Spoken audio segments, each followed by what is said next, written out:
What is going on, everybody? Welcome back to Johnny Talk Season 1, Episode 2. I appreciate you tuning back in. All the love and support, all the messages, comments that I got from the first episode, I greatly appreciate. I got some good feedback, good comments. Overall, a lot of really positive things.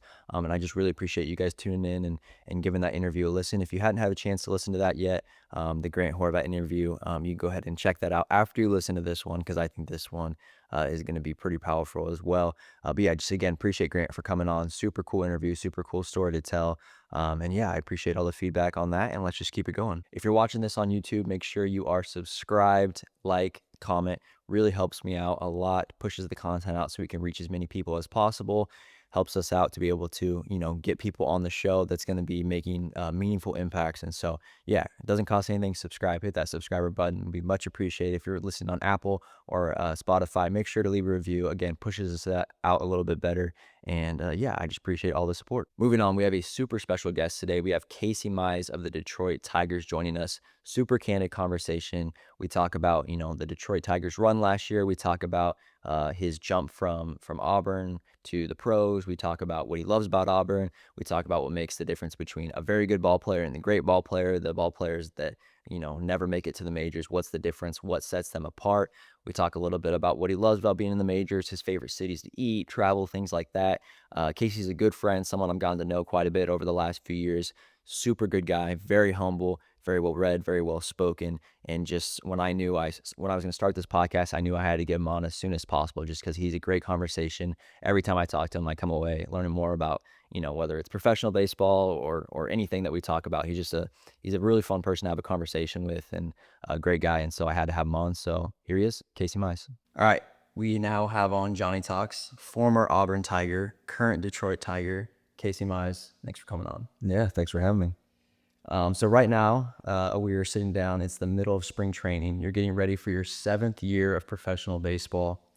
Has that flown by, or does that seem about right? I think it's flown by in some ways, and then in others, it seems like, I remember draft day. I remember my first professional workout. I remember my first professional game, and that seems like such a long time ago. Yeah. In the same light, but no, I'm almost 28 years old now. It's I feel like I've spent a decent amount of time as a professional, so it's yeah, it's been a minute, but I'm glad to still be playing this far in. Yeah.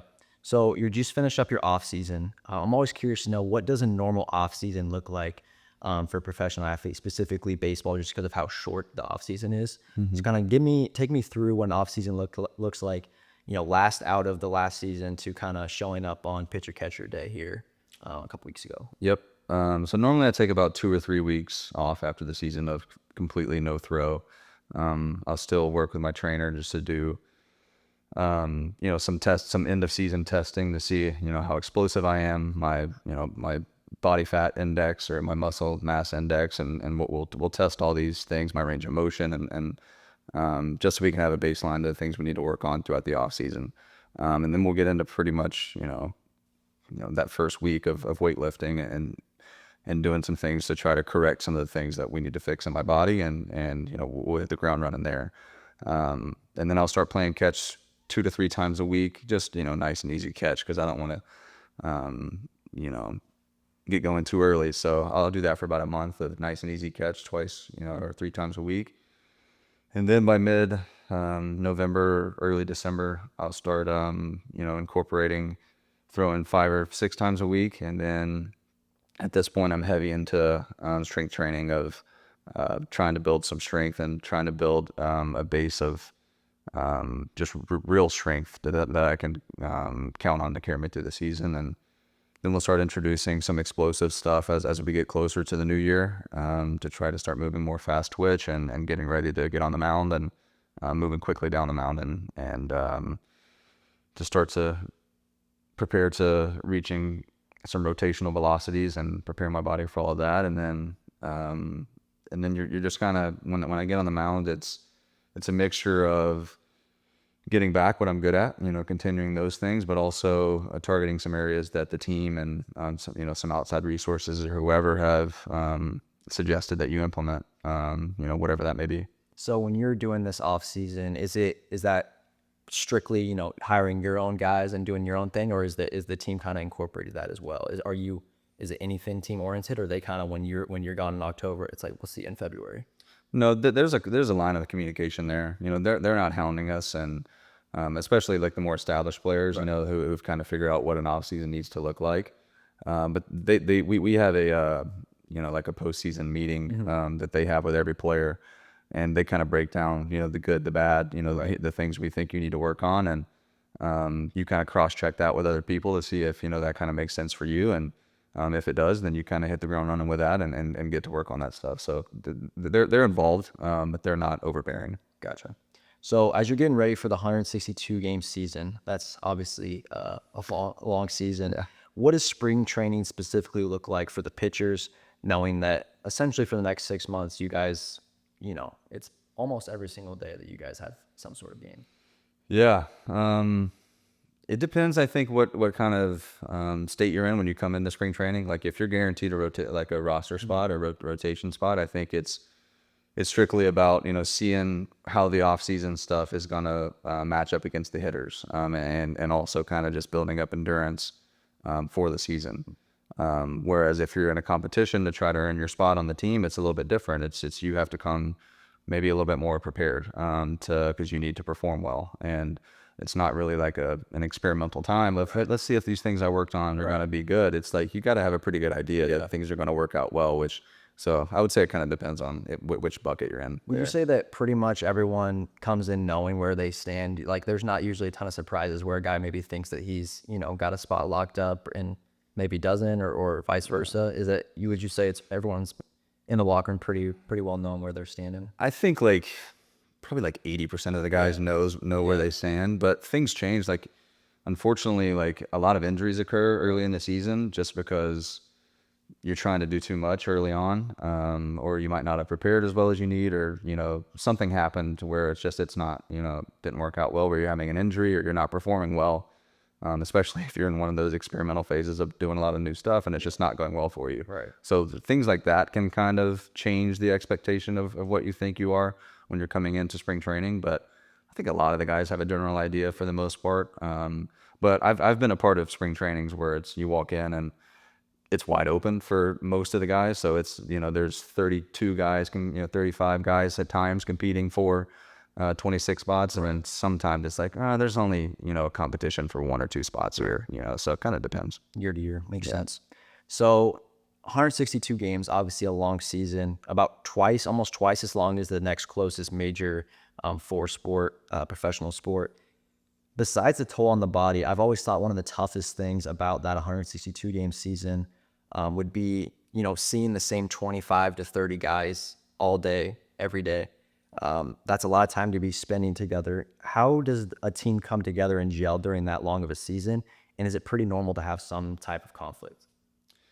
For the most part, I mean, we've had some minor conflicts here and there with some players, but for the most part, it's I've been a part of some really good groups where we haven't had much, and I think a lot of that is attributed to a lot of especially the last couple of years, a lot of the guys in the big leagues now that we all played together in the minor leagues, and we've kind of just added some veteran pieces around that.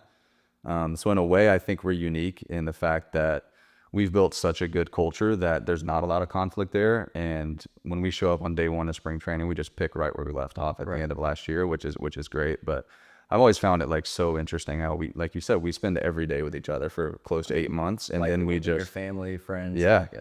And then when you lose the last game of the season, you just go home and you all see each other again for 4 months. It's like a weird thing that happens every single year, but that's just the reality of it. And then, like I said, we pick right back up when spring starts. Do you think that that's common for all teams, or do you think that's specifically Detroit's been able to establish a culture of, this is how we do it here? And, I think we're unique. I think there might be a couple other organizations that feel the same way. But I think for the most part, there's so much change that happens, and, we're probably the youngest team in baseball still. So I think we're unique in the fact that we have that culture built that's pretty much set in stone, at least while this core of players is here. Whereas other teams, it seems like they might not have played together for as long in the minor leagues, especially, or in the early days of the big leagues, just because they're more established and better in teams. So I think we are a little bit unique in that.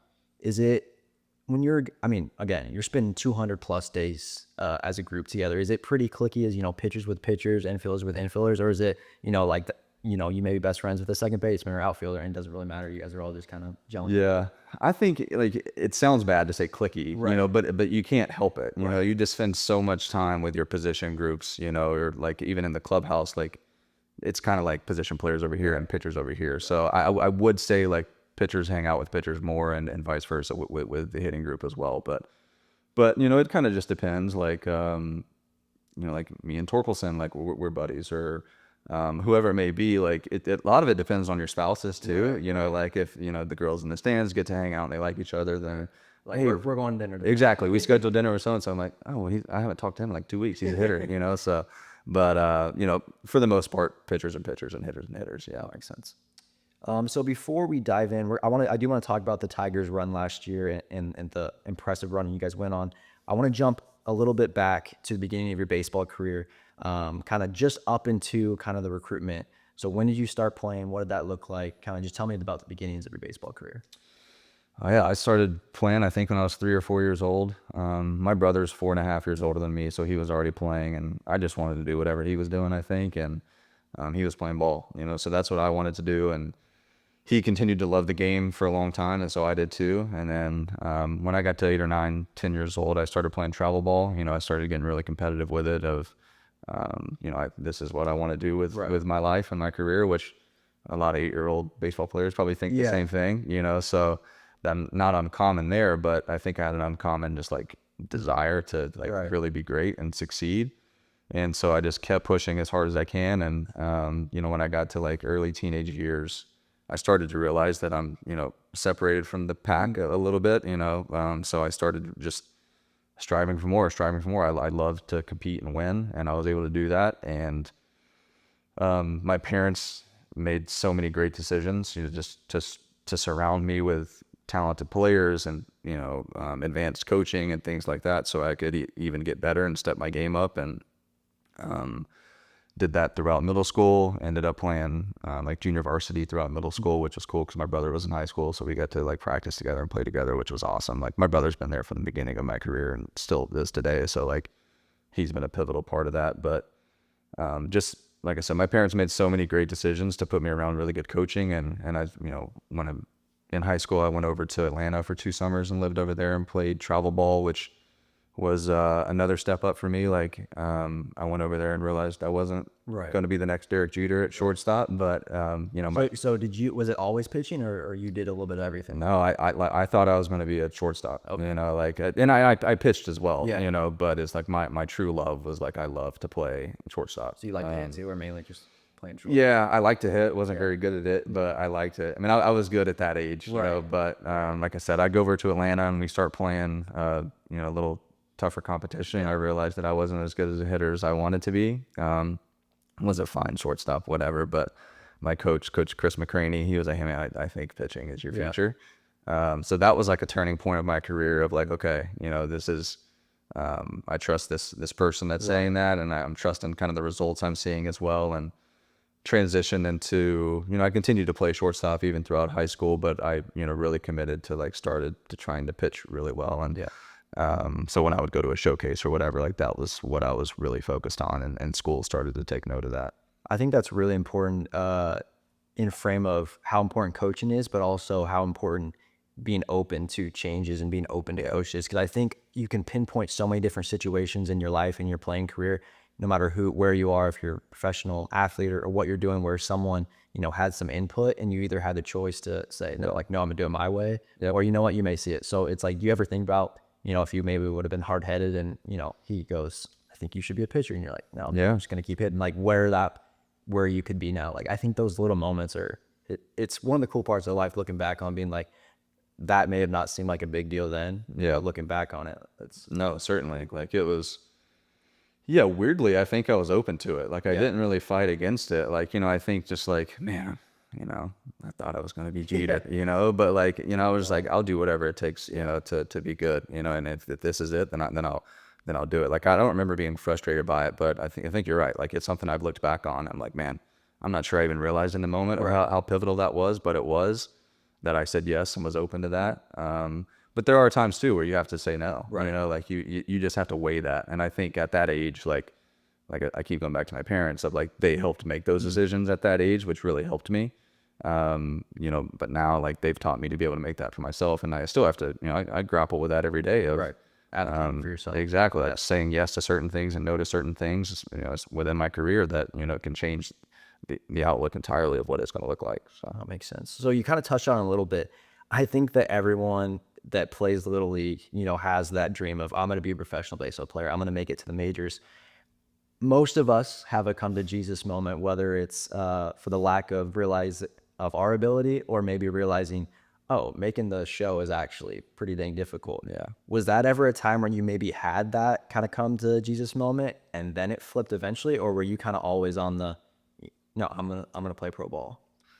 I think I was fortunate in my naivety to Right. just be like, no, this Yeah. is just going to happen for me. You know, like there wasn't a lot of moments of doubt, you know, throughout, like when I was a young kid or even in high school or even in college, like there wasn't much doubt for me that Right. this is what I was going to do. And I realized, I look back on that and realized like, that's such a like Right. stupid thing, but also you were fortunate to like to think that way, because it is incredibly difficult. Yeah. No matter how good of a high school athlete you are or college athlete, it's still really tough to get to this level. So it's something I look back on and I just laugh at myself of my thought process. But in a way, it was pretty healthy. Well, I think you could do two different things, right? You could have that thought process, and it can almost be like too much, where you'd be like, I'm him, whatever, and then you reach the next level, and you're like, oh, I'm not him, and you're not ready. Or you can be like, no, I'm going to be him, and I'm just going to keep working. So I think it can kind of work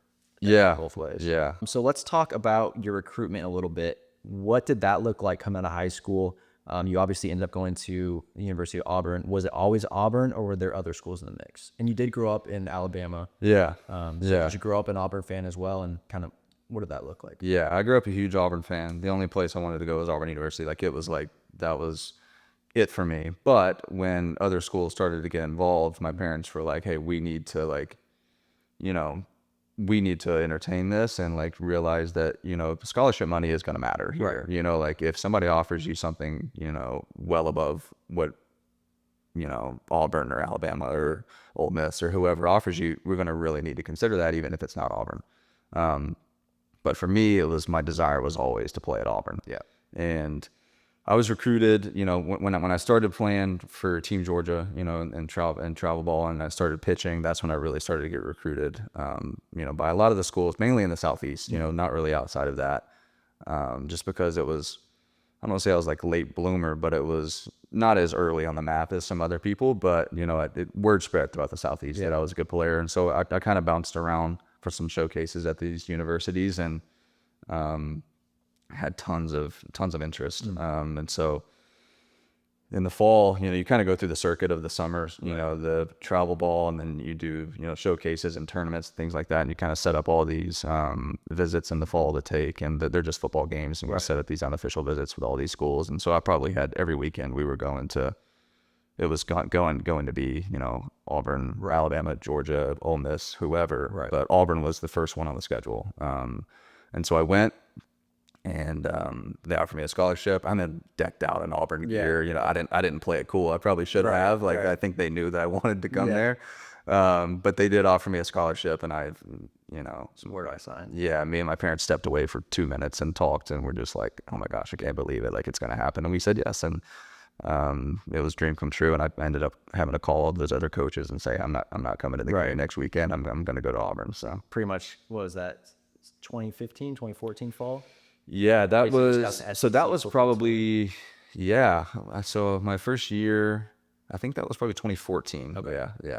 Yep. So like pretty much just an SEC stadium football tour, and it all turned out to it's always Alabama or always Auburn. Always Auburn. Yeah. And the thing is, I look back on, I should have like waited and went to all these cool games and stuff, but I didn't. You know, I ended up going to like 4 Auburn games, which is better for me than anything. But like, it would have been cool to see Auburn, LSU, and Baton Rouge. You know, but no, it worked out great. So one thing I do hear from a lot of, obviously I grew up on the West Coast, so the SEC is all new for me. One thing I hear from a lot of people that went from Auburn is just how special it is. You rarely hear someone come from Auburn and talk down about their college experience.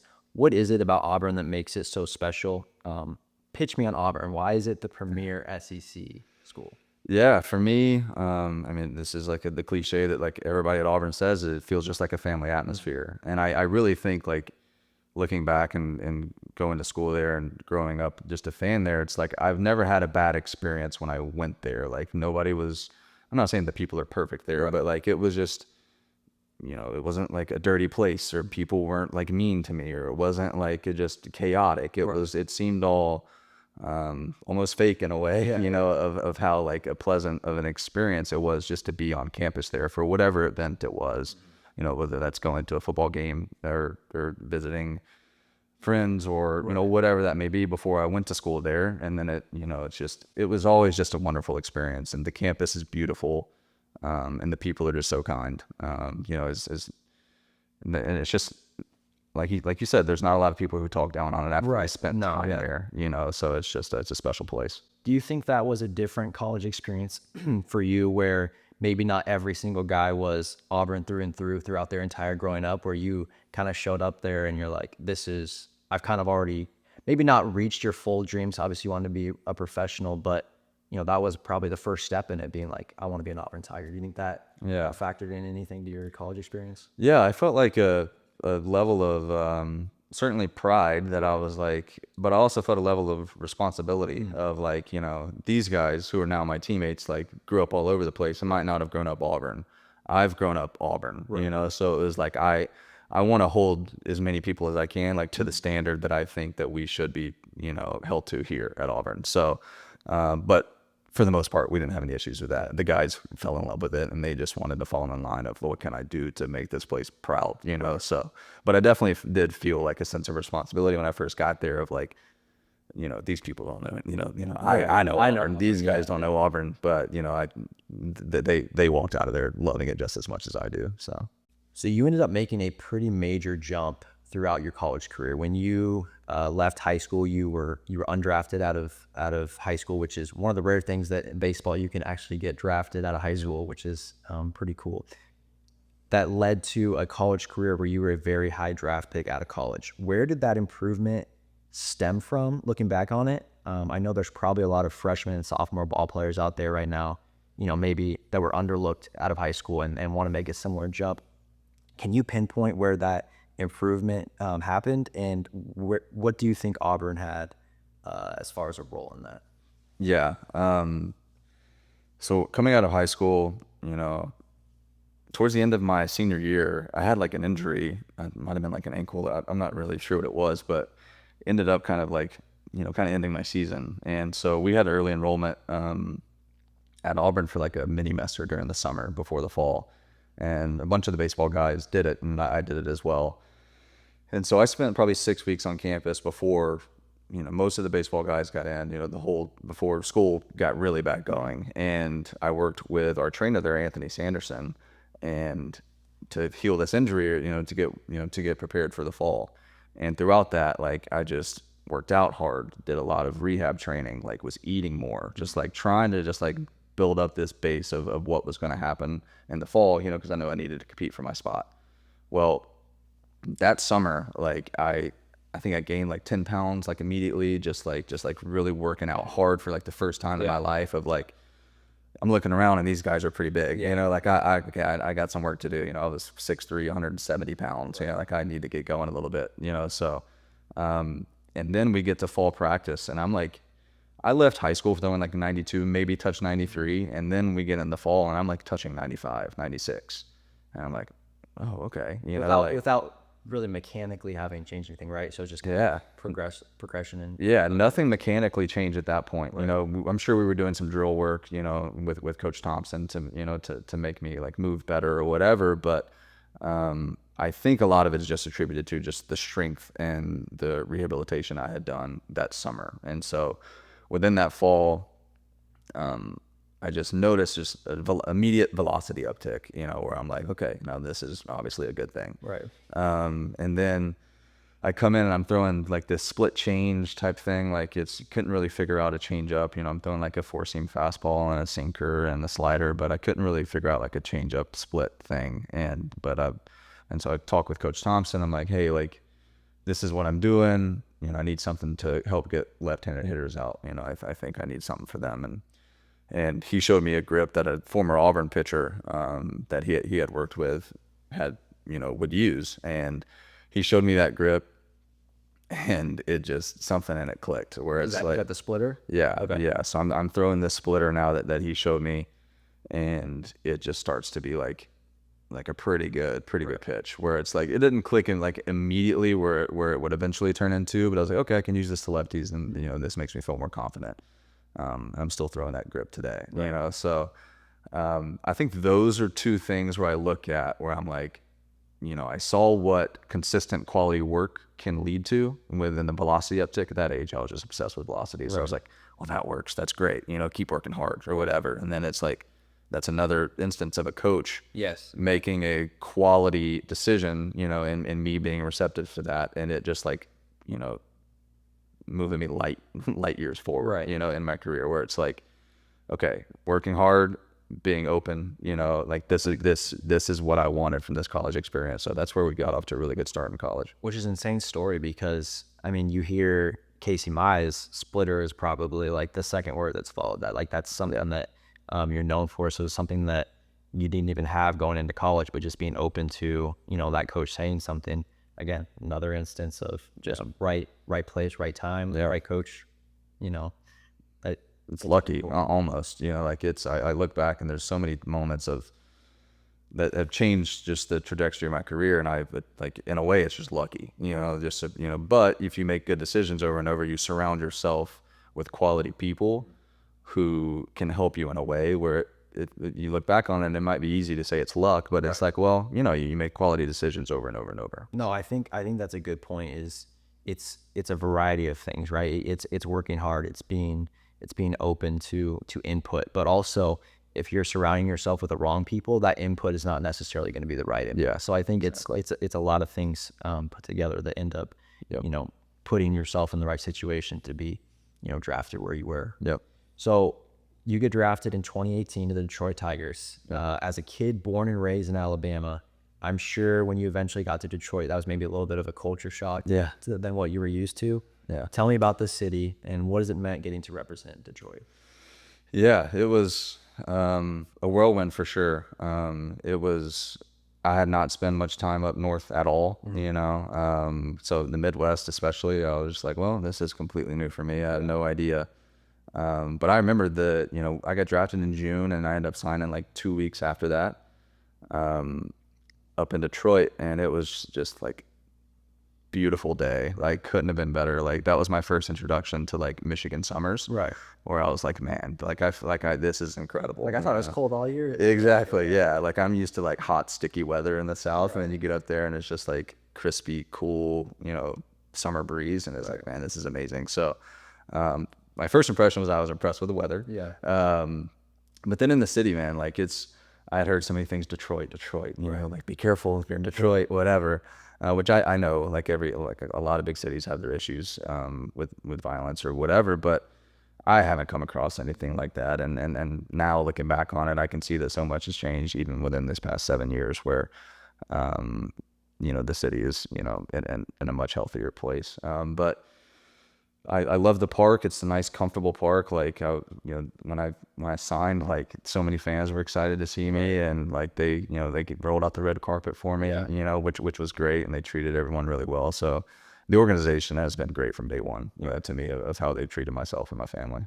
Well, I feel like Detroit's always known, blue collar, grit. Do you feel like that carries over to you guys as a professional baseball team, being like, we got to represent the city in that way? Like, you can't be soft. You got to be, the hardest workers in the room. Yeah. And I think like the first few years of my career, like, I don't think we really embraced that as much as we have over the past 2 years. I think like then like, I think Dan Campbell has a little bit to do with that, right? Like, setting the tone with the Lions. And but I think that's like translated to us in a way of like, and then you just look at our roster makeup of a lot of homegrown guys. We're kind of all over the field. A lot of utility players who are just willing to do whatever it takes to win, and and that kind of resembles the city as well. So that's interesting you brought that up. I guess I never really thought about that before. Not you obviously are rooting for those teams that are located in your city to do well because, you know, those same people that root for you guys are the same people that root for them. Yeah. When they start having a little bit of success, I'm sure that pushes you guys a little bit, being like, okay, we can't fall back too far here. Yeah, it's funny. Like it's you know, I definitely want to see them all do well, but it definitely kind of lights a fire under you, when you see the Lions, you know, doing what they're doing. You're like, man, we got to keep up with these guys, you know. So, or it's like a few years ago, we were like, all right, let's be the first team to be like the one to take the step forward, and we ended up being the second after them.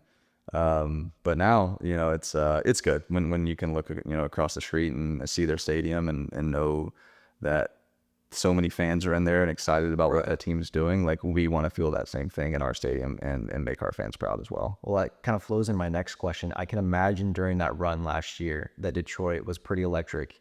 Mid-August comes, you guys are 10 games out of a playoff spot, 0.2% chance of making the playoffs.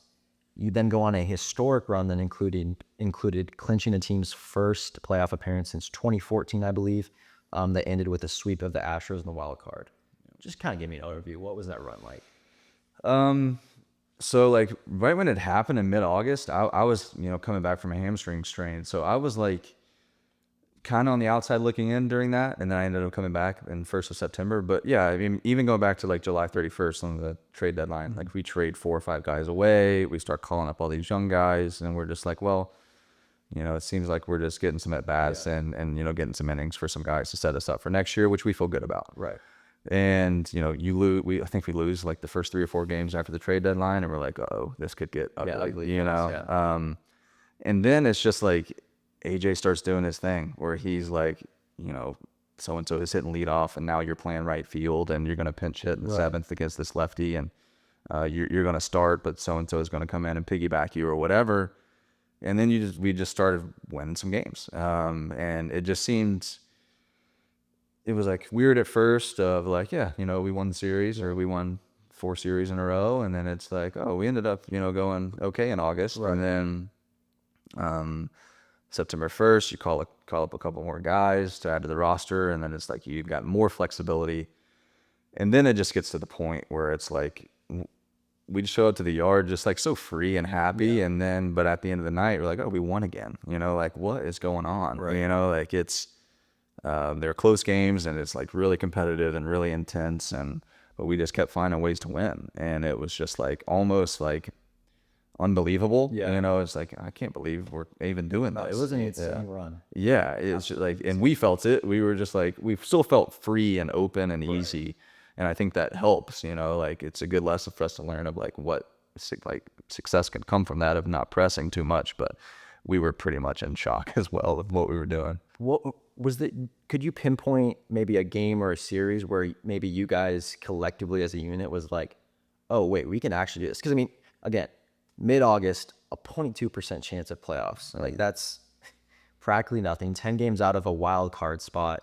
I'm sure guys already were thinking about their offseason plans. You know, what are we doing? You know, maybe I'm moving here, we're vacationing here. Where do you see that mindset maybe started to flip and go, okay, no, let's actually lock in. Like, we actually have a chance at this. Yeah. It probably happened earlier than the moment I'm about to say, but like for me at least, it's when we're in Baltimore and it's like tie game, bottom 9, bases loaded, nobody out. Bo Brisky comes in, gets like a punch, I think, and then he like a jam shot blooper into shallow left field, and Trey Sweeney sprints back there. Riley Green's coming in. Greeny slides. Trey like makes an incredible catch, and they collide against each other. Trey's like on the ground, you know, tosses the ball to the third baseman. Nobody scores. End up getting out of the inning, and then we win the game. And it's like weird, like you're not supposed to win that game, right? And we win the game, and it's just like, guys, like we're here. Like at that point, we felt pretty good of like, you know, we actually really have a shot if these last 2 weeks go well.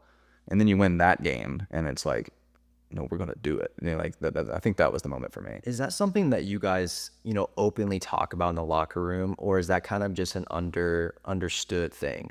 Or is that something where, you know, somebody, a leader of their team will come together and be like, you know, like, let's do this? Or is it kind of just understood that? I think it was just understood. Like, I think our group is just like, we don't really have like big team meetings or anything like that, or like a leader step up and say too much. Probably only once or twice a year, really. And at that point, we were kind of just in such a flow. It felt like I think we all recognized what was going on. Yeah. Like I think like we're also like a clubhouse that like makes fun of each other a lot. Right. So if somebody would have stepped up and was like, "We can do this, guys," I think we would have just made fun of them. So I think it was just like, I can't believe what's going on. Let's keep it rolling. And I think it was just understood of. But we got to the point of, we expected to win the game. We expected to win today's game, and that's what AJ asked of us, and we were just doing it at a really high clip at that point. Do you think that's something kind of what you guys learned last year that you feel can really put you a step ahead this year? And if so, kind of what are some of those things maybe you guys realized as a team last year where, again, you hadn't, as an organization, you hadn't made the playoffs since, 2014. Do you think you can use that as a building block for the years ahead? Yeah, I mean, I think we're definitely excited about this year and what it looks like moving forward for the Tigers, just because I think there's a lot of trust that goes into, one, AJ leading our team of like, he's going to put our guys in a good position, but also like a trust of each other of like, Sweeney, when he's running back on that ball, he's going to trust that if he doesn't make that play, Greeny's going to make that play, or whatever it may be. Like whoever left the game before Bo, trust that Bo is going to get out of that inning. I think it might have been Foley, so it's just like, I think like we learned that play free and easy, trust in one another, and go out and just try to win today's game. Like, don't get too far ahead. Don't think about, what we were like before August 11th or whatever. Just go out and win today's game, which AJ harps on that all the time. And it's just a good mentality of like, you just want to compete and win, and you just need to shorten that out. Like, take it from the game to the inning, to the out, to the pitch, like just make it as small as you can and don't get too big. Because it'll all come down to individual pitches and outs and things like that, just to, which will lead to, games won or months won or seasons won. So a big piece of that run was obviously Tarik Skubal, last year's Cy Young Award winner. Yeah. Tell me a bit about him. What makes him special? What makes him, as Big Cat would say, an absolute hoss? What is special about this guy? Well, he's a hoss because he's 6'3", 250. With the broadest shoulders you'll ever see on a baseball player. But no, he's special because he's been through a lot of adversity. Not the easiest road to becoming a pro or even within the big leagues. He's struggled early in his career, struggled with a big injury as well. But during that, he just like got to work of, I'm just gonna keep my head down and go to work. And when I think of Tarik, I just think of consistent quality work, and just exudes confidence, just because he's a great player and believes in his work, and great teammate. Like when he pitches, like, all the guys think we're going to win, and right. we pretty much are. Right. Just because he's such a physical presence, and he's got the stuff, the demeanor, and he just throws a ton of strikes, and he just overwhelms the opponent. And I think, we as pitchers, we're technically on defense, but he makes it look as offensive as it can get. Yeah. And I think that's what I really admire when I watch him play. Is having someone like that on the staff, how does that change, the rest of the starting five? Like, how does that set you guys up for, the rest of the rotation, but really just like improving every single day? Yeah, it's an anchor. Like, we don't do what we do last year without Tarik. Right. Like all the things that happen. Like, if Tarik doesn't win the Cy Young, like literally, if he comes in second or third in the Cy Young, I think we don't make the playoffs. Like, he had to have done that, and he did it. Yeah. And we win 2 playoff games because of Tarik in my mind. 2 of those games were his. So. So when he goes out there and just the things that starting pitchers can do well is just kind of reset the team. You might be going through a skid or whatever, but a starting pitcher and an ace can come in and just like, hey, I'm getting this back on track. Like, I'm going to reset the bullpen because I'm going to go get 21 outs. I'm going to get through 7 innings. We're going to win. Yeah. And we're going to show up tomorrow fresh and rejuvenated. And that might lead to winning that next day's game of, oh, you won a series. Or even, you lose that game and you win the next one. It's, you won 2 out of 3, even if it's different team or whatever. It's like, hey, we're still in a good spot, right. So that kind of resets and takes a little bit of pressure off. Say if I pitch the day before Tarik, it doesn't go too well, I lose. I don't give the bullpen enough innings. Tarik comes in and takes care of that. Right. And so I think that's what an ace like player can do. And it's just a jolt and like a breath of fresh air for a team through a season that is so long and grueling. Right. Every fifth day or every fifth game, when a player like that plays, it kind of just like resets the calendar a little bit. Would you say it even affects the batter's mindsets in a way, even if they're not realizing it, where, they may on another day thinking, we got to get 4 or 5 runs to have a chance of maybe winning. He's on the mound. It kind of frees you up. Maybe you only need 2 or 3 to get the W that day, and then maybe that frees you enough to put 6, 7, 8 on the board. No, that's true. I think it affects their psyche and their, like approaches at the plate, because I think it just frees them up to do what they need to do. So, but also like from a physical standpoint, if they're not out there standing at first base for so long, or running around in the outfield, Right. and then they have to come in and lead off the inning, like I think they're fresh when they're in the box because they just played defense for 12 pitches instead of 25. So like sense. so I think it all just kind of flows together like that. No, that makes sense. I never actually thought about it that way before, as far as, more time you're out there. It matters. Yeah. Yep. So I can imagine you've played, well, you obviously have played with a lot of guys that maybe have had the talent and, frame build up to be able to make the big leagues, but never have got it done. And vice versa, guys that maybe weren't as talented or didn't have as good of an athletic frame for a certain position, ended up making it to the pros. What do you think separates the very good from the great? For the kids sitting at home who want nothing more than to make it to the show, what do you, in your opinion, from what you've seen, what makes a pro and what sets them apart? I think like the mentality of entitlement, or like I deserved this because of this. You just see like the guys who just really get it done are the ones that are like more is required of me. Right. Like more focus, more more workouts, more, growth, whatever it may be. Like it's just they're always, there's no victim mentality of, oh, they picked him to be in the rotation over me, or like he's batting leadoff and I'm batting ninth. It's like, that's my fault. It's just like that decision was made because it was my fault. Like just taking ownership of that. Like the really good players do not push the blame on anybody else. It is just all, you have to be able to like accept it. If you're going to blame yourself, you have to be able to deal with it, and not like lose confidence. But a lot of those players that can just like accept the blame, understand that the things that are happening around me are all a byproduct of my production, and like, and just the way that I go about the game. So the really great ones that, could stick it out through the long haul, through the ups and downs of a season, or to come up from, a low round draft pick to being an all-star or whatever. It's like, they're never thinking the odds were stacked against me, whatever. It's like, no, it's right here in front of me. I just need to go take it, and it's up to me. Like they have that ownership, of just, no matter how much it beats you down or goes against you, or they make the decisions against you, you can just wear it and keep moving forward. So like, I think that's what I see in players who are most successful. Well, it makes a lot of sense, because I think where people may fail is they get to a certain point and they're like, oh, I've made it here. I don't have to continue at this level. Or maybe they're just continuing at what they were putting in, but that's not enough anymore. Yeah. I think the true greats, no, I've reached this level. Now that I've reached this level, I got to give even more than what I was giving before. And just that building block, I think that makes a lot of sense. Is that something that you're still paying attention now at this point in your career, where you're looking at guys who are doing it and doing it well, and kind of, not maybe asking questions, but also just kind of quietly sitting back and learning from them, and learning what sets them apart in that way? Is that something that you're still paying attention to? Yeah. I mean, I just love to see how different people go about doing the same job that I do. And it, like, we all do it in a little bit different ways, but there's a lot of similarities. And like I said, if you just look around the room, a lot of those guys, the ones that I see, kind of just tail off and not stick in the big leagues, not even make it there, or the ones that are just there every day and have no fear of losing their job or whatever, it's just constant of like, those guys are striving for more. Like there's not a lot of complacency when it comes, because if you get complacent, like, you're gonna lose your job, or even if you can't lose your job, you're not gonna be a productive player, Right.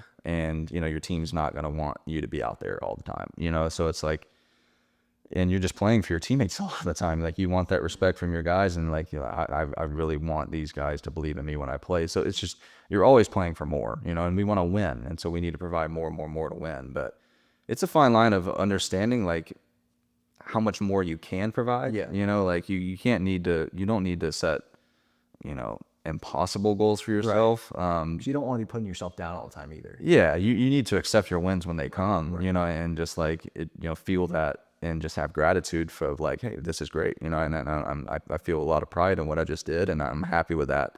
But feel it, move on, and and go about your day and get better, you know, and vice versa. Something goes poorly, recognize it, but don't let it, keep you down. Is that something that you feel like you've had to work on throughout your career? Is being able to celebrate certain wins and also, recover from losses a little bit better instead of how it is? Yeah. For me, it's about celebrating the wins more than it was about recovering from the losses. Like, I'm very hard on myself, and so like I've had, like AJ's told me, he's like, man, you need to realize that what you just did was good. Take a moment to realize that. Whatever it looked like, if it was 6 innings and 2 runs, and I'm mad about I gave up 2 runs in the first inning, and then I was good. If I just wouldn't have done that, whatever. And it's like, hey man, realize what was good about this and celebrate that win, or else if you just keep thinking about the negative, it's going to take a toll on you. Yeah. So it's a fine line of celebrate the win, recognize what was done well, what was done poorly, see how you can fix it or improve it, and strive for more, but also realize that what you just did was a good thing. Yeah. So I think that flows over to every part of life. I think that there's people on complete opposite sides. There's people that celebrate way too much on what maybe you haven't actually accomplished anything too impressive, and it's all about you. And then there's the other side where they never celebrate anything. I think that's one thing that at least becoming a dad has been really eye-opening for me, is if I'm always waiting for like the biggest thing to happen to like have a good time or celebrate, it's like what's at that point, what's the purpose of life? But in order to improve and to get better, you have to be able to be hard on yourself at times too. So I think that's all facets of life. Yeah, it's a fine line. For me, it was more about don't be so hard on yourself and enjoy the little stuff. Where some people, it's like you're enjoying it too much. You need to recognize that you weren't as good as you thought you were today, and whatever that looked like. So. Would you say that that's one of the most important aspects of a manager job, of being able to take 26 different personalities and being able to know who needs what, and being able to deliver that in a timely and good manner? Yeah, I think that's one of the most important parts of being a manager, is like, how do I handle each player to get the best out of them? Do I need to lift this guy up, or does this guy want to be coached really hard right now, or does this guy want to be loved on, or can I ask of this player something that's really high level, or does this player just like to keep it basic and that's what gets the most out of him? So I think that's where like coaches can like really make a difference, and with a team that's always ever evolving and ever changing with personnel, but like being able to handle that is definitely got to be one of the most important things that they do. Yeah, I definitely think it's maybe underrated, that aspect of the managerial position, because you don't really think about that. Yeah, you just think about lineups, pitching changes. You're yelling at your TV, why are you bringing that guy in? Should have left him in. But it's like so much. It's a 24/7 job, really. Yeah. It's those decisions are all important when you were just listening, but it goes deeper than that. Like at pregame or in spring training or whatever, of how do I get to this player to respond really well and put him in the best position to perform well. Makes sense. So baseball has been historically maybe slow to change as far as different aspects of the game. Recently has been making some more changes in order to make the game more appealing to fans, maybe, or keep up with this next generation, namely adding the pitch clock. We're talking about starting with a runner on base and extra innings, and even this year, experimenting with player challenges. How do you feel about the new rule changes they've made so far? Do you think the MLB is looking at the right things? And maybe what are some things that you think they should be looking at here in the future? Yeah, it's interesting because we're such a traditional sport, but we're also making what feels like the most drastic changes out of any sport. And honestly, like at first, when these things get proposed or brought up in the early stages, like my immediate reaction is no, like don't mess with this game.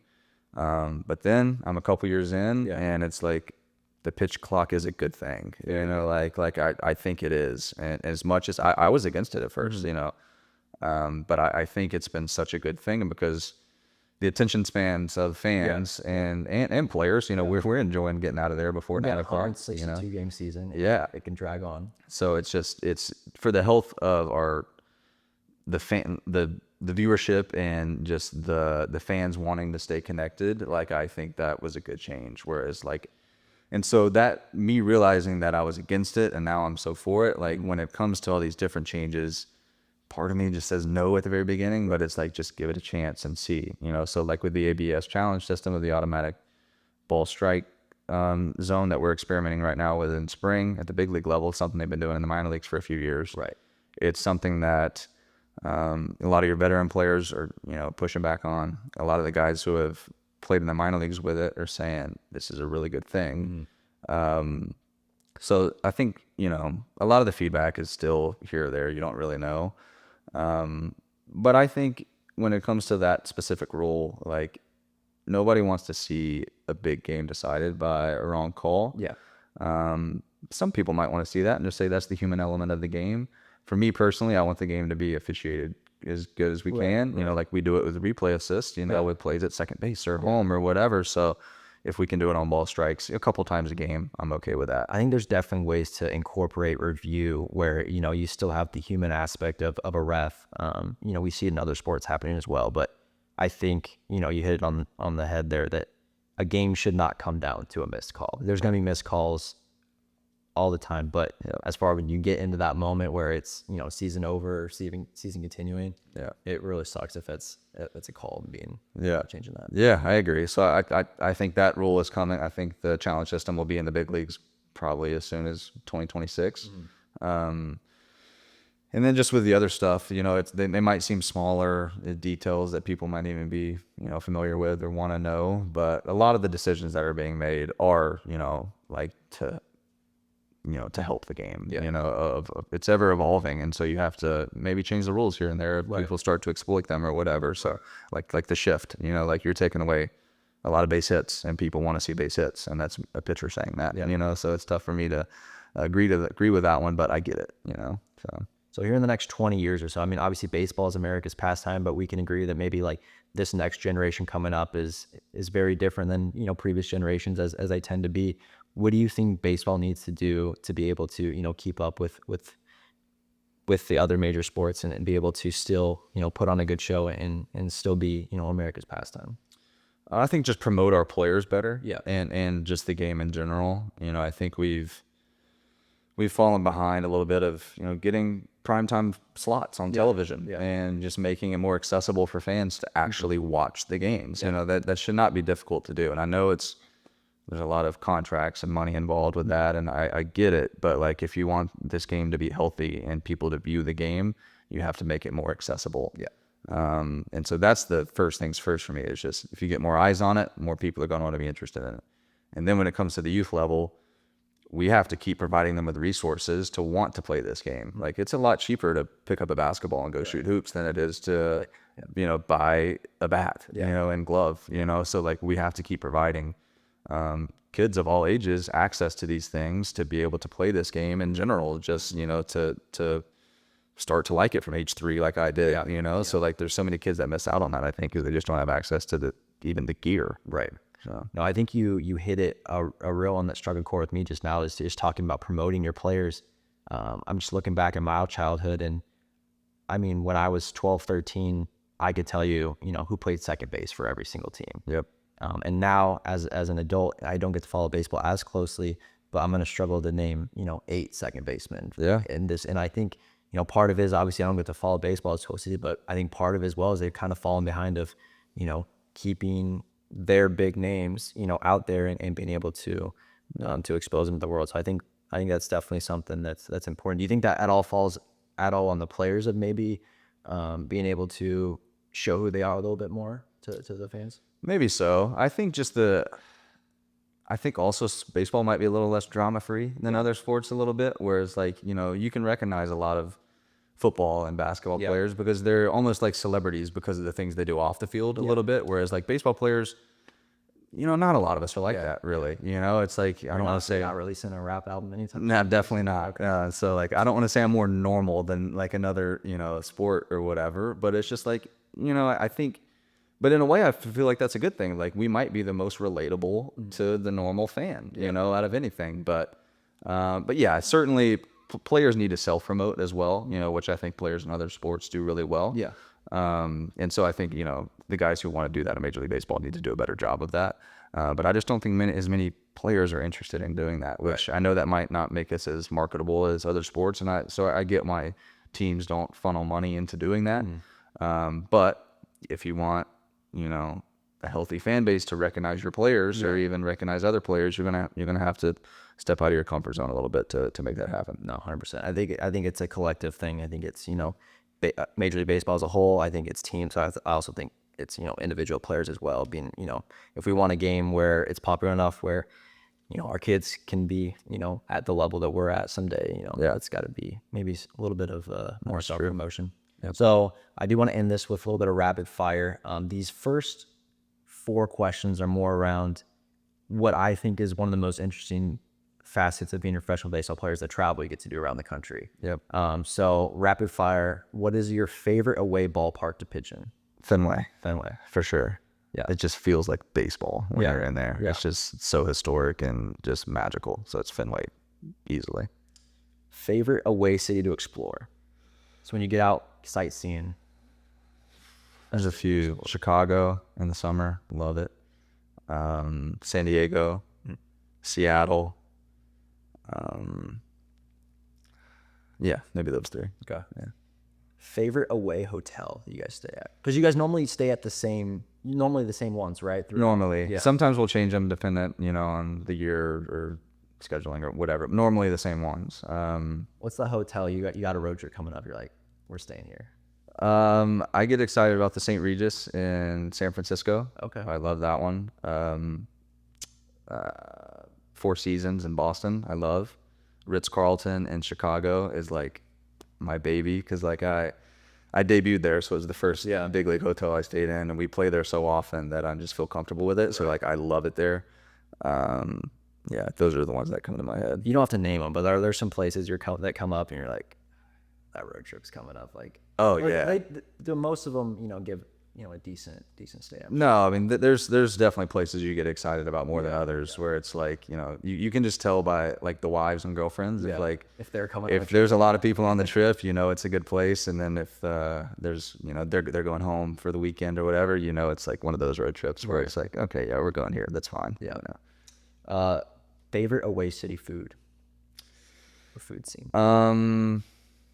Chicago. Chicago's pretty good. Yeah, Chicago. You just got, I feel like a good assortment of everything. Yeah. I mean, New York's great. Obviously, another great assortment of anything you want. You can get the best of the best there. But yeah, those 2 cities for sure. How do dinners go? Normally, you guys are in the game sometimes.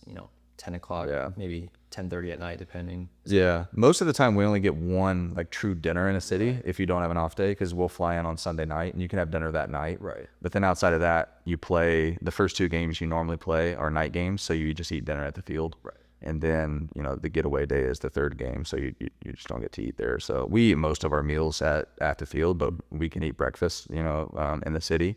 But if you get a free night in Chicago or New York or LA, like you're happy to go to dinner. I mean, is there ever a time you get back to room maybe like 11:30? You're like, I could use a slice right now, or I could use a. Yeah, that happens. Yeah, a lot of the guys are playing video games. They're ordering pizza or ordering whatever. Yeah, that happens all the time. Yeah.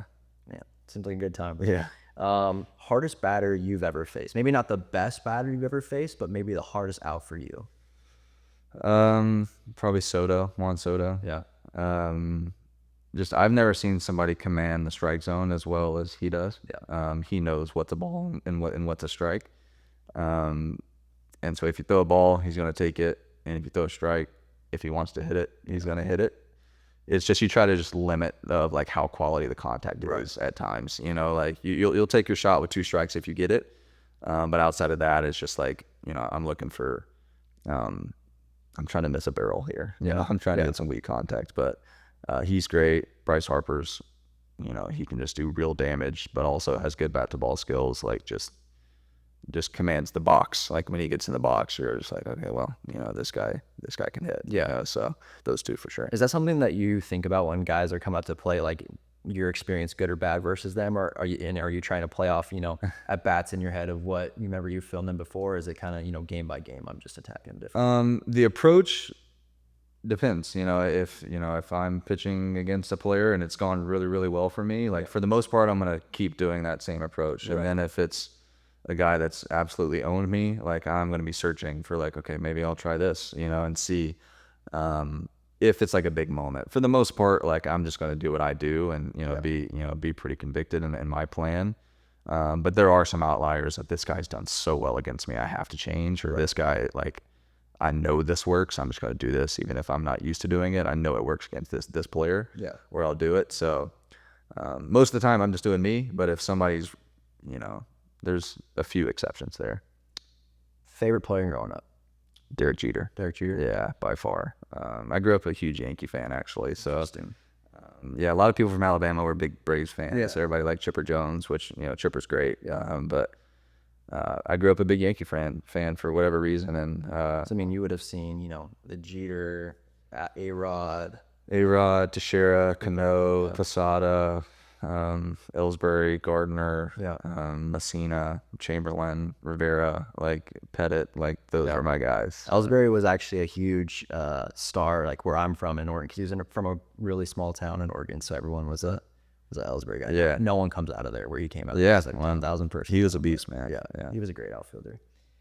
Pre-game meal, do you have a go-to, or do you kind of switch it up when you're pitching? Yeah, so when I'm pitching, it depends on day game, night game. But say if it's a day game, like I'll eat just like a big breakfast with like ton of carbs, like ton of potatoes and some toast, and then like 2.5 hours before the game, I'll have like a PB&J or normally it's PB&H, PB and honey, peanut butter and honey, and with like some berries or like a smoothie as well. Just because when I'm out there, like I get hungry, and so like I try to eat a banana every other inning as well during the game, because I get hungry a lot when I'm out there. But yeah, so normally peanut butter and honey or peanut butter and jelly and some fruit right before. Nothing too heavy. No, yeah, that's for the first meal of the day. Yeah. Growing up, or even now, actually, what would be your favorite non-baseball current athlete to watch? Josh Allen, I think. I was talking about Tarik, of like he feels so offensive on a defensive position. Like Josh obviously plays an offensive position, but it's just like a really aggressive offensive like quarterback where it's like, man, this guy is He's not afraid to get hit. He's not like he's just taking it to a linebacker, but can also make a really big throw, So like it's just I love watching him play. Yeah, he's great. If you weren't playing pro baseball, what would you be doing?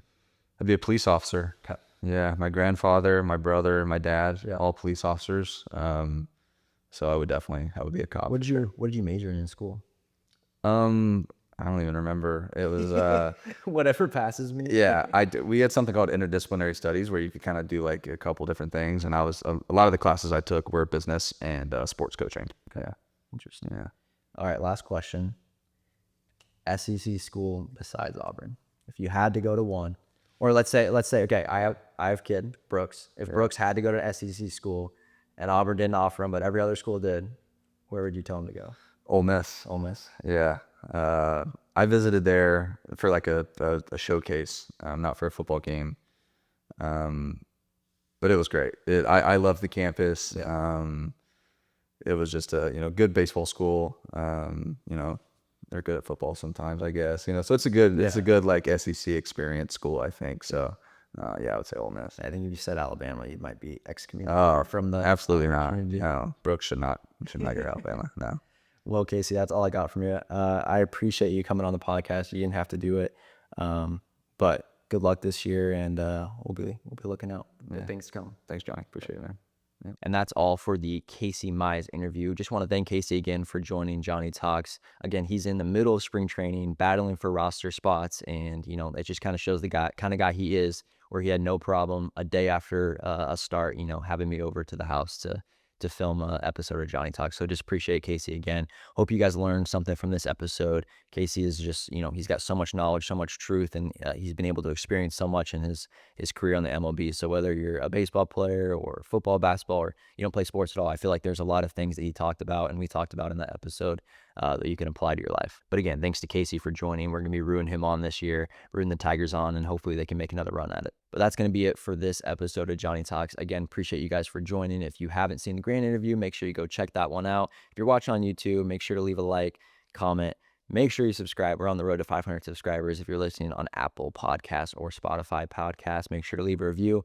Really helps me out, and I would appreciate it. If you like this episode, you like the last episode, you like the show in general, tell a friend. Word of mouth is huge, and anything is appreciative. But I'm just excited for this journey and appreciate you guys hopping on. We have our first female guest coming on next week, so that will be a good time. Again, thanks to Casey for joining us this episode. Make sure you guys follow along on what he's doing this year. I think he's got a very special year ahead of him, and we're going to be rooting him on hard over here at Johnny Talks. But that's going to be it for this episode. Until next time, we'll see you later.